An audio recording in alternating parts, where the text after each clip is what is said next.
4월 6일 말씀 묵상하겠습니다. 함께 기도하겠습니다. 주님 감사합니다. 두려움과 불안 가운데 있는 우리에게 찾아오셔서 평강을 허락하여 주시고 또한 의심하며 초조해하고 있는 우리에게 찾아오셔서 믿음을 다시금 확고하게 세워주셔서 감사합니다. 우리가 예수 그리스도의 복음을 이 땅에 증거하는 증인으로 참된 믿음으로 담대하게 살아갈 수 있도록 주여 우리를 붙잡아 주시옵소서. 예수님 이름으로 기도했습니다. 아멘. 오늘의 말씀은 누가복음 24장 36절부터 53절까지의 말씀입니다. 오늘까지 누가복음을 살펴보고 내일부터는 출애굽기를 살펴보게 될 것입니다. 함께 말씀을 살펴보시기 전에 개인적으로 말씀을 꼭 읽으시고 묵상하는 시간 가지시기 바랍니다. 24장 36절입니다. 이 말을 할 때에 예수께서 친히 그들 가운데 서서 이르시되 너희에게 평강이 있을지어다 하시니 라는 말씀으로 시작하고 있죠. 이 말을 할 때에는 어느 때입니까? 그렇죠. 2명의 제자들이 예루살렘을 떠나 엠마오로 가고 있었습니다. 그때 그들은 자신들을 찾아오시는 예수 그리스도를 만나게 되고 예수님이 다시 부활하셨음을 알게 됩니다.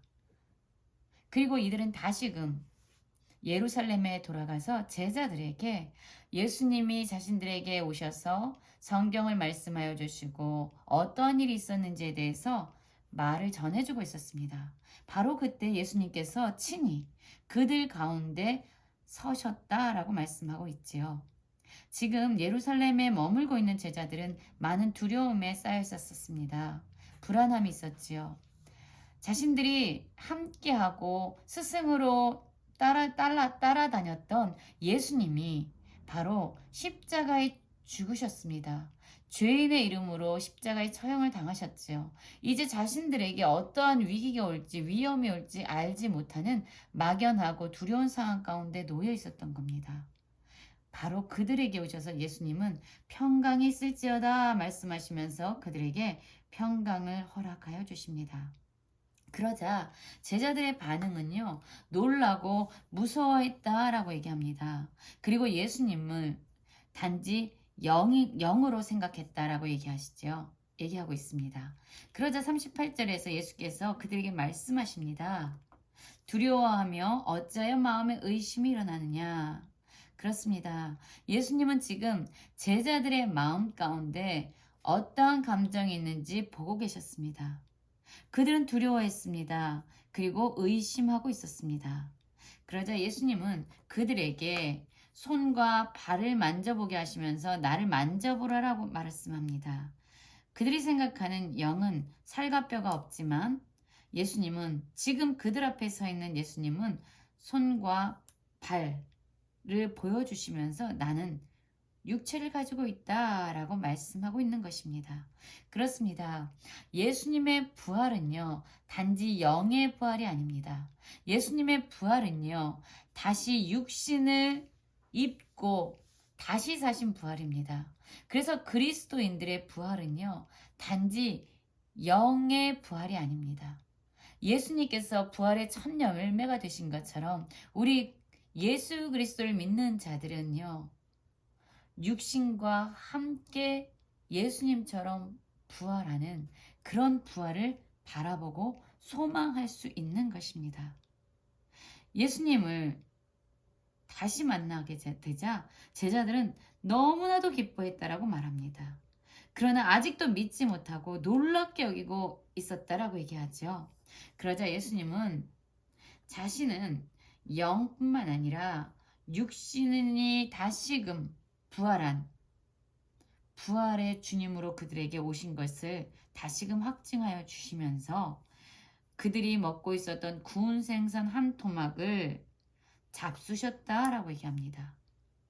손과 발이 있으셨을 뿐만 아니라 그들과 함께 식탁의 교제를 나눌 수 있는 진정 육신의 부활을 하신 예수님을 보여주신 것이지요.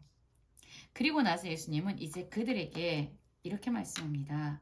내가 너희와 함께 있을 때에 너희에게 말한 바 곧 모세의 율법과 선지자의 글과 시편에 나를 가리켜 기록된 모든 것이 이루어져야 하리라 한 말이 이것이라.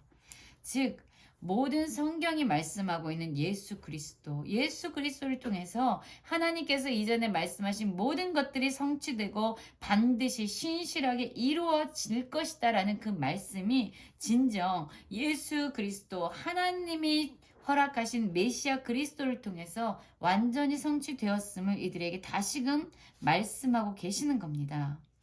그러자 그들이 예수 그리스도의 말씀을 듣자 마음이 열려져서 성경이 깨닫게 되었다라고 말씀하고 있지요. 그렇습니다. 예수님은요, 불안함과 두려움 가운데 있는 자들, 의심하고 있는 자들에게 찾아오셨습니다. 그들에게 평강과 또한 믿음을 다시금 허락하여 주셨습니다. 예수님의 부활은 육신의 부활이 함께 전제되어 있는 부활임을 보여주셨습니다. 그리고 그들에게 다시금 하나님의 말씀을 가르치고 계십니다. 그러자 그들의 마음이 열려 성경이 깨달아진 거죠. 그뿐만 아니라 예수님은 그리스도가 하나님이 예비하시고 이 땅에 보내신 그리스도 예수가 바로 고난을 받고 제3일에 죽은 자 가운데서 다시 살아날 것에 대해서, 그리고 예수 그리스도의 이름을 통해서 죄사함을 받게 되는 회개가 예루살렘에서 시작해서 사마리아와 땅끝까지 이르는 모든 민족에게 전파될 것이다 라고 다시금 그들에게 말씀하여 주시면서 너희는 이 모든 일의 증인이라 라고 말씀하고 있습니다. 그들이 무엇을 해야 되는지 다시금 그들에게 사명을 허락하여 주시는 겁니다. 여러분, 증인은요, 그들이 보고 그들이 들은 것에 대해서 목숨을 걸고 증거하는 자들입니다. 예수 그리스도와 함께 했고 예수 그리스도와 함께 하면서 어떤 일이 있었고 그들이 무엇을 보았고 그들이 경험한 것은 무엇이고 그들이 가르침 받은 것은 무엇인지를 목숨을 걸고 증거하게 되는 자들, 바로 그들이 예수 그리스도와 함께 했던 제자들이죠. 그리고 예수님은 그들을 다시금 증인이라고 세워주시는 것입니다. 그러나 이 일은요, 인간의 힘으로 이루어질 수 있는 일이 아니에요. 자신의 목숨을 걸고 예수 그리스도의 복음을 증거하는 일은요, 사람의 힘과 사람의 능력으로 되는 것이 아닙니다. 사람의 결심으로 되는 것이 아닙니다. 그래서 49절에서 보면 예수님은 이렇게 말씀하고 있는 것입니다. 볼지어다 내가 내 아버지께서 약속하신 것을 너희에게 보내리니 너희는 위로부터 능력으로 입혀질 때까지 이 성에 머물라 라고 말씀하십니다. 아버지께서 약속하신 것이 무엇입니까? 그렇지요. 성령이십니다. 예수님께서는 너희가 성령의 능력으로 입혀질 때까지 예루살렘 성에 머물러라, 기도하면서 머물러라 라고 말씀하십니다. 그러자 제자들은, 사도행전을 보면 제자들은 예수님의 말씀처럼 예루살렘 성에 머물러서 기도하면서 성령의 충만함을 받게 되죠. 예수님께서는 그들을 데리고 베다니 앞까지 나가셔서 그들에게 축복하십니다. 그리고 이제 하늘로 올려지시는, 승천하시는 일이 일어나죠. 부활의 주님을 만난 겁니다. 평강을 주시고 다시금 믿음을 세워주시고 그들에게 증인으로서 사명을 주시는 예수 그리스도를 그들이 만났어요. 그들의 삶이 어떻게 됐을까요? 그렇죠. 예수님을 정말로 진정한 주인으로 경배하게 되었고 큰 기쁨에 차서 다시금 예수님의 말씀에 따라 예루살렘에 돌아가게 됩니다. 그리고 늘 성전에서 하나님을 찬송하는 삶을 살게 됩니다. 누가복음의 이 마지막 부분은요, 바로 사도행전의 첫 부분과 바로 이어지게 되죠. 왜냐하면 누가복음과 사도행전은 바로 누가가 기록한 책이기 때문입니다.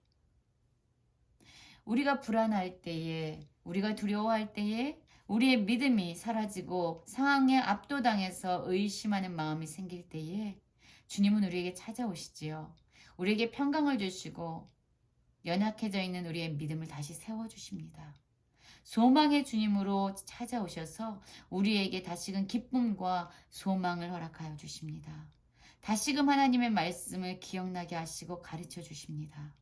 그리고 우리를 다시금 예수 그리스도의 복음을 전하는 증인으로 세우시죠. 그러나 우리 자신의 힘으로 그 일을 감당하게 하시지 아니하시고 우리에게 성령의 능력을 입혀주셔서 하나님의 능력으로, 하나님의 힘으로, 하나님의 지혜로 이 세상 가운데 예수 그리스도를 증거하는 증인의 사역을 감당하게 하십니다. 이제 우리는 부활의 주님을 만난 자들로서 예수님을 경배하며 주님께서 말씀하시는 그 삶의 자리에서 하나님을 찬양하며 살아가야 합니다. 제자들이 예수 그리스도를 만난 이후에 살아갔던 그 삶의 모습으로 오늘 우리 모두가 경배하며 하나님을 찬양하며 살아갈 수 있는 모든 성도님들 되시기를 간절히 기도합니다.